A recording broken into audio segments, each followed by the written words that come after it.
महामहिम राज्यपाल विवाद था और इसके लेकर के सभी पार्टियों को टाइम अलॉट होता है और अपनी बात को उस अभिभाषण के प्रतिक्रिया में देनी पड़ती है। और आप सब लोगों ने भी अभिभाषण देखा होगा, शायद ये पहला इतना छोटा अभिभाषण राज्यपाल का बिहार ने देखने का काम किया। मात्र 1.5 से 2 पन्नों का ही अभिभाषण था।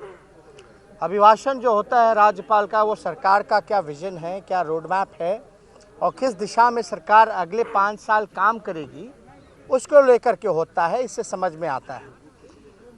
अगर आप देखिएगा, जहाँ तक हम लोगों ने अपनी बात को रखा तो हम लोगों ने बताया कि हम किन मुद्दों को लेकर के चुनाव में गए थे।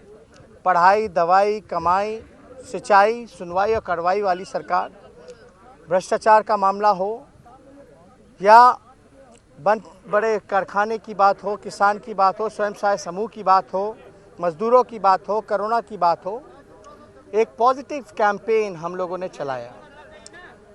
प्रधानमंत्री से लेकर के मुख्यमंत्री तक एक 31 साल के नौजवान के पीछे क्या क्या अमर्यादित बयान नहीं दिया गया मेरे परिवार के बारे में, मेरा क्या क्या नामकरण नहीं किया, लेकिन फिर भी उन सब को भाव ना देते हुए हम मुद्दों की बात करते रहे और वो लोग मुर्दों की बात करते रहे। हम वर्तमान भविष्य की बात करते रहे और वो लोग इतिहास के बासी पन्ने और भूतकाल की बात करते रहे। हमारा अभी भी मानना है, स्पष्ट मानना है कि जनता का जनादेश जो था वो बदलाव का था और जनता ने जनादेश महागठबंधन को दिया। और ये सरकार की फितरत है कि चोर दरवाजे से पिछले बार भी आई और इस बार भी चोर दरवाजे से है। लेकिन एक मर्यादा में रहने वाले लोगों को जो फैसला हुआ, हालांकि जनता ने जनादेश दिया, चुनाव आयोग का नतीजा आया, फिर भी हम लोगों ने स्वीकार किया। और बड़ी उम्मीद से कि भाई मुख्यमंत्री जी के सामने जहां शुचिता की बात आती है, तो शुचिता जो देश का सबसे अनुभवी मुख्यमंत्री है, चाहे नफ़ा हो नुकसान हो, हम लगातार उनकी इज़्ज़त करते रहे हैं, सम्मान करते रहे हैं। चाचा से भी हमने संबोधन किया है, लेकिन प्रोटोकॉल को मानते हुए सदन में कोई चाचा भतीजा नहीं होता है। नेता प्रतिपक्ष मुख्यमंत्री होते हैं तो मेरा कर्तव्य बनता है सवाल को पूछे।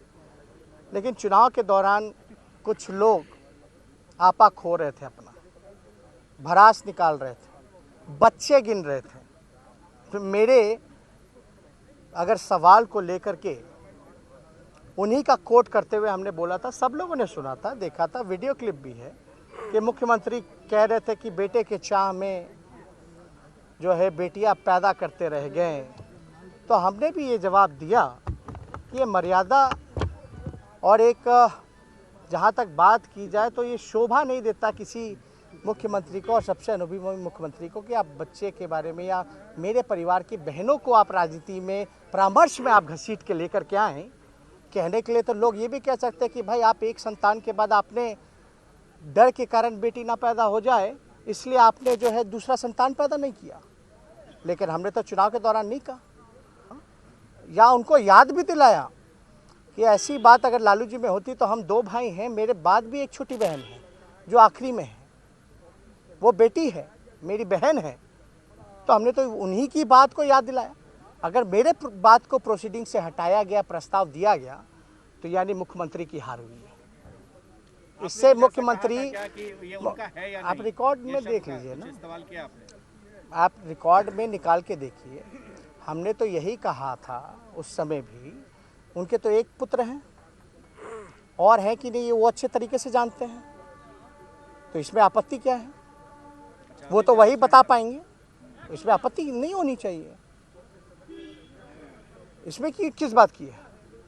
आपके कितने पुत्र हैं नहीं हैं वो हम कैसे जानते हैं? वो तो आप ही बता पाओगे ना। इसमें हमको तो नहीं पता कि भैया यहाँ जितने लोग बैठे हैं किसका क्या है, वो तो आप ही लोग बेहतर जानते हैं कि आपके परिवार में कितने भाई हैं बहन हैं।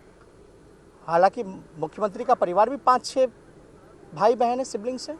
तो लेकिन आप तो मुख्यमंत्री आरोप लगा रहे हैं आप कि उनके और भी बच्चे हो सकते हैं। वो आपका कल्पना हो सकता है, वो आपका सोच हो सकता है। हम उस सोच के नहीं हैं। यही तो मुख्यमंत्री को हमको बताना था और मेरे ख्याल से उनको जवाब मिल गया होगा। मुख्यमंत्री का क्या, बच्चों बहनों के बारे में मेरे बोल रहे थे तो क्या उनसे सवाल पूछा आपने? मेरे को तो नहीं लगता है पूछा होगा। खैर जो भी हो, सबको अपना अधिकार है, आपका अपना अधिकार है। लेकिन तेजस्वी जी उन्होंने नाम हमने नहीं लिया था लालू जी का, इशारे में बात किया तो वही बात हो रही है ना। वो लोग ऐसा करते हैं, हाँ, तो आपने अपने ऊपर हाँ, क्यों ले लिया? वो बिहार की जनता बेवकूफ़ है क्या? हमको तो कुछ नहीं कहना, टिप्पा टिप्पणी नहीं करनी है। अच्छा, उन्होंने सदन में कहा है कि खैर भी ये आरोप लगाए गए हैं, कार्रवाई होनी चाहिए और इस पर जांच आप भी आप होनी आप चाहिए। आप एक बात इसका क्या? बताइए, जहाँ तक बात आती है, मुख्यमंत्री अभी गुस्से में बबूला थे क्योंकि बहुत लोगों को सच पता नहीं थे। हमने तो यही कहा 91 में केस हुआ, 2008-9 में फैसला आना था लेकिन टल गया और 2019-20 में ये फैसला कैसे केस ख़त्म हो गया ये सब जानते हैं। इसमें कौन सी बुरी बात है? आप बताइए, फेयर इन्वेस्टिगेशन क्या मुख्यमंत्री रहते हुए में क्या एसपी उनके खिलाफ काम करेगा? कोर्ट में तो वही मान्य होगा ना जो जांच एजेंसियां रिपोर्ट करेंगी। आप मुख्यमंत्री हो, आप इस्तीफा दे देते फिर जांच कराते तब मानते। आपने तो उस समय इस्तीफा की पेशकश नहीं की, लेकिन जब हम उप मुख्यमंत्री थे, जब आरोप लग रहे थे, तब क्या क्या कहा जा रहा था, क्या क्या नहीं कहा जा रहा था। तो मुख्यमंत्री रह करके ही अपना जांच करवा रहे थे, अपने ही हिसाब से रिपोर्ट तय कर रहे थे। आईएएस अधिकारी ने लिखा ना, अपना तो करेंगे ही ना करेंगे, जांच रिपोर्ट प्रभावित। जब दूसरों का कर लेते हैं, बालिका गृह में सृजन घोटाला में आईएएस अधिकारी लिख करके दे रहा है, तो वो अपना केस का नहीं करेंगे मैनिपुलेट? इस्तीफा दे दें। अभी भी जांच की बात कही है, हम तो चैलेंज करते हैं, अगर आपने गलती नहीं की है तो आप इस्तीफा करें मुख्यमंत्री पद से और जांच कराएं सीबीआई से। क्या वो इस्तीफा देंगे? क्या वो जांच की सिफारिश करेंगे? लालू जी ने तो चारा घोटाले की सिफारिश की थी सीबीआई को, अच्छा, लालू जी इस्तीफा का भी दिया। ऑडियो वायरल हुआ है, उस वो ऑडियो वायरल के बारे में क्या बहुतों का ऑडियो वायरल होता रहता है, नहीं होता रहता है, ये जांच का विषय है। आप चाहते हैं कि इसकी जांच हो? नहीं, वो मेरे चाहने या ना चाहने से नहीं होगा। अब कानून अपना काम करेगा, करने दीजिए। आपको लगता है कि उन्होंने प्रलोभन दिया था मध्य प्रदेश में हमको बहुत अच्छे से पता है कि प्राइवेट प्लेन से 20-20 करोड़ 40-40 करोड़ का प्रलोभन दे करके मध्य प्रदेश, राजस्थान, आपका कर्नाटका में हुआ। उस पर भी सवाल पूछिए ना भैया। यहाँ तो प्रलोभन की बात कहाँ आ रही है, नहीं आ रही है। ऑडियो वायरल सही है नकली है, वो जांच का विषय, वो अपना नतीजा होगा। लेकिन भाई अद्भुत है, बिहार के मेवालाल चौधरी जो हैं उन पे इस्तीफा लिया जाता है, लेकिन अशोक चौधरी का नहीं लिया जाता। हमने तो सृजन का रखा है। वित्त मंत्री कौन था उस समय? सुशील मोदी जी। कॉन्स्पिरेसी का क्या मुकदमा नहीं चलना चाहिए उन पे 120B का? वो फाइनेंस मिनिस्टर थे और सरकार की तिजोरी से पैसा लिया जा रहा था। आरबीआई सीएजी रिपोर्ट में संजीत कुमार का मेल से लेकर के बैंक स्टेटमेंट हमने एक शाखा बता दी, कौन से बैंक से, शाखा से कितने पैसे उनकी बहन के अकाउंट में आए। तो ये तो जीतन राम मांझी क्या और इस मुकेश पे सहनी भी तो कह रहे हैं कि उनको भी आप प्रलोभन दिया स्थिर रहिएगा एक जगह से, तब तक काम होगा। बिहार का 3300 करोड़ रुपया सृजन में गया है। अब सुशील मोदी जी पर जांच क्या पूछताछ तक नहीं हुई?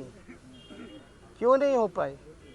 शुचिता की बात करने वाले लोग तो जो हम तो पहले से कहते रहे ना, भाजपा के साथ जाओगे तो राजा हरिश्चंद्र कहलाओगे, लड़ोगे तो चोर और बेईमान कहलाओगे। तो उसमें अच्छा, आपके बारे में उन्होंने कहा कि मेरे भाई जैसे बहुत अच्छी बात है। और शायद बीजेपी के 2 उप मुख्यमंत्री बने, शायद उन्होंने ही बनाया है ना। बीजेपी के लोगों से पूछिएगा कि जो 2 उप मुख्यमंत्री बने, क्या नीतीश कुमार? तीसरे नंबर। हमने यही तो कहा, चेहरे की बात करते थे, 80 सीट जिता देते थे।